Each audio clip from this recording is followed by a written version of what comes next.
کۆمەڵی دادگەری یەکگرتووی ئیسلامی بە هەستکردن بە بەرپرسیارەتی ئاینی و نیشتیمانی هاوپەیمانێتی مەشخەڵی کەرکووکیان دروست کرد وەک وەڵامێک بۆ خواستی دانیشتوانی کەرکووک و دوای بێهیوابوونی لە حزبەکانی دەسەڵات لە ڕابردوودا لەوەی بتوانن گۆڕانکاری بکەن و کێشە کەڵەکەبووەکانی کەرکووک لە ساڵانی ڕابردوودا چارەسەر بکەن. قەزەی مەشخەڵی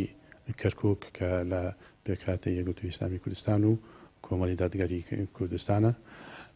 بەرنامێکی تایبەتی خۆی هەیە بۆ هاوڵاتیانی شاری کەرکووک کە ئومێد بەخشە هەرچی ئەو کەم و کورتیانەی کە پێشتر هەبووە ئێمە بتوانین پڕیکەینەوە لە بەرنامەکەمانە و بە ئەمەلی پێی هەڵسین کە هەمە لایەنەیە یەکیان لە ڕووی ئیداریەوە ئەو دوو لایەنە بوونە هۆکاری عیبدارکردنی بەڕاستی خەڵکی کەرکووک حتا لە ڕووی سیاسیەوە کە لە دوای ئەو حاڵەتەی کە لە دوای 16 ئۆکتۆبر سەر شاری کەرکووکە هاتووە کە زیاتر لە 118 پۆستی ئیداری لە کورد سەنیراوتەوە ئێمە هەوڵ دەدەین جارێ پێش هەموو شتێک ئەو پۆستانە بگەڕێتەوە و کە لەبووی لە ڕووی دامەزراندنەوە کە هاوڵاتیانی شاری کەرکووک بەگشتی و بە تایبەتی کورد کە زۆر بە کەمتەرخەمی مامەڵی لەگەڵا ئەکرێ ڕێژەی زۆر کەمی لە دامەزراوەکانە بۆ دیاری ئەکرێ ئێمە ئەبینە داکۆکە کاری سەرسەخت کە ئەو ڕێژەیە زیاد بکرێ. بەرنامەی کاری هاوپەیمانی مەشخەڵی کەرکووک کە لە 25 خاڵی گرنگ پێکهاتووە کار دەکات بۆ گێڕانەوەی دەسەڵاتی کورد بۆ شارەکە و خزمەتی زیاتری هاوڵاتیانی کەرکووک. مامۆستا فەرحان غەریب وتەبێژی هاوپەیمانی مەشخەڵ و